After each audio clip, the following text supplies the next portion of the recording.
हम तो मजदूर हैं, हम तो मजदूर हैं। আবে লিভার, তুই এই পাটা গুছানো বাদ দিয়ে আগে মশলাটা মাখিয়ে লিগা। কুড়ি করে বালি আর এক বস্তা সিমেন্ট দিয়ে মাখা, তাড়াতাড়ি যা ছুট। বেশ ঠিক আছে মিস্ত্রি, চললাম।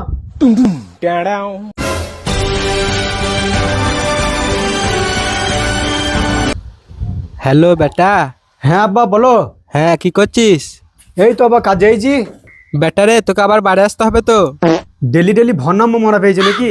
এই হালি তো এসআইআর হেয়ারিং করে এলাম। তারপরেও তোকে বাড়ি আসতে হবে। আবার কিসের জন্য বাড়ি যাবো তাইলে? বেটা রে, তুই বুঝতে পারছি না, তোকে যে কি করে বলবো। বলা বলির কিছুই নাই তো। আর এখন কেরালায় এসেটি একটা বড় বাড়িতে কাজ পেয়েছি বুঝলে, প্রায় 1.5 লাখ টাকা লাভ হবে। আমি তো বাড়ি যাবোই না, আবার পৃথিবীর কোনো শক্তি আমাকে বাড়ি নিয়ে যেতে পারবে না। আবে বুকাচুদা, ভোটের তালিকা থেকে তোর নাম ডিলিট করে দিয়েছে, তাড়াতাড়ি বাড়ি আয়, নাহলে তোকে বাংলাদেশ চলে যেতে হবে।